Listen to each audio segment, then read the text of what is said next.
Hello, friends, and welcome to All Saints Episcopal Church. Today we're going to hear from the Gospel of Mark. Jesus came to his hometown and his disciples followed him. On the Sabbath, he began to teach in the synagogue, and those who heard him were astounded. They said, "Where did this man get all this? What is this wisdom that has been given to him? What deeds of power are being done by him?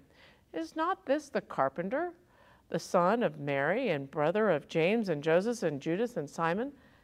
And are not his sisters here also with us?" And they took offense at him.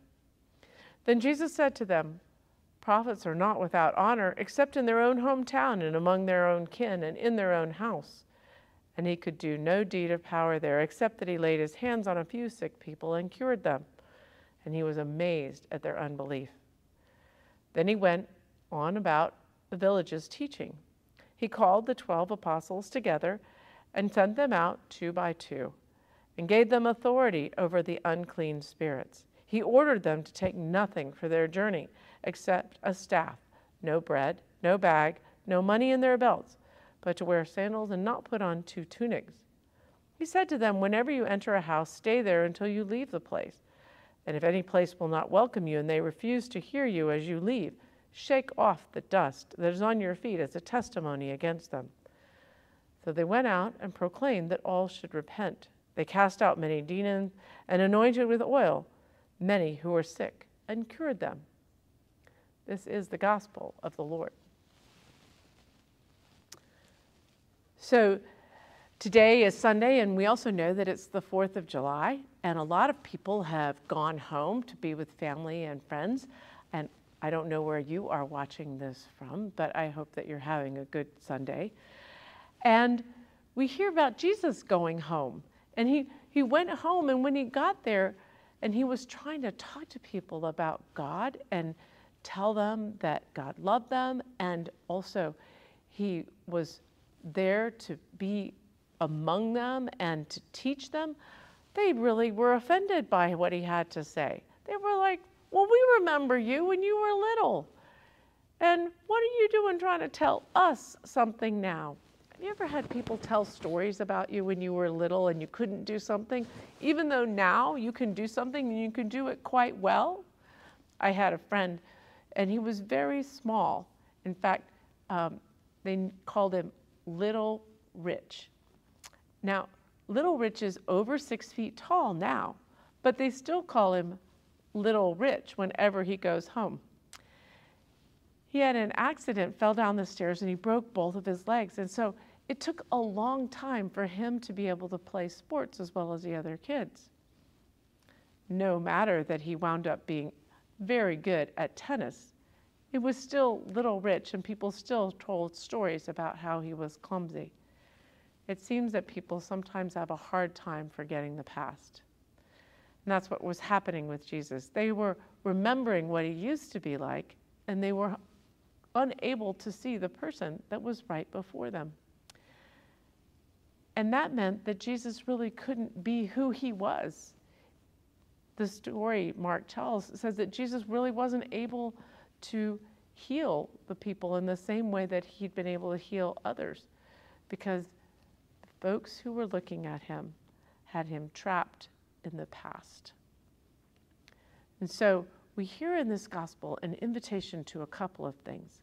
We hear an invitation to be people who can see what's in front of us, see the person, see what they can do now, not what they weren't able to do then, and also believe what they can become. Jesus then sends out his disciples to do the things that he had learned how to do. He tells them that they've got the power now, that God will give them the strength and the words and the wisdom to go and to be people who can see the ones before them. He tells them not to bring all the baggage from the past, not to bring all those stories that people have said about what they couldn't do or weren't able to do, not to be afraid about whether or not people will welcome them. He sends them out. And I have something I found.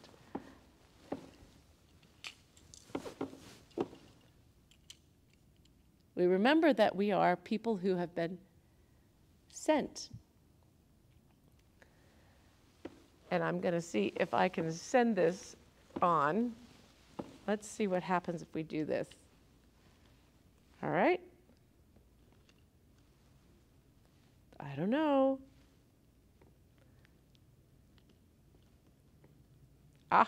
I know what happened.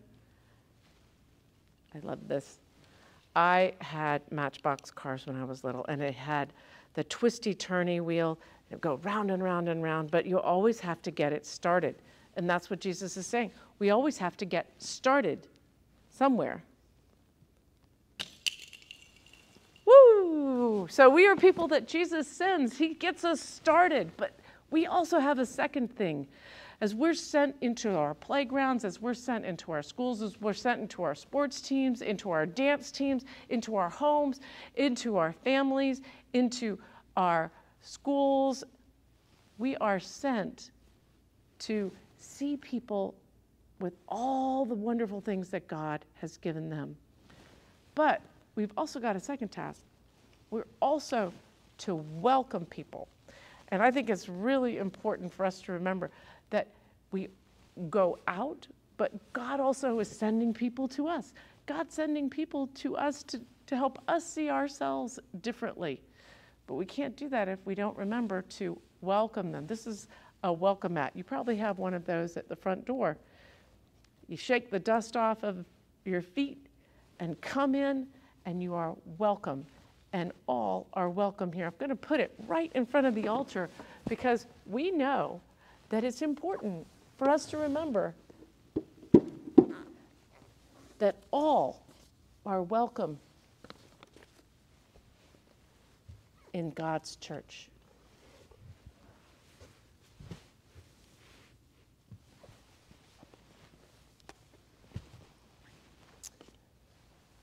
So, my friends, I hope you have a wonderful weekend. I hope that you are able to do some new things, that you are able to celebrate a good, happy birthday to the United States, but also that you remember that you have important work to do for God.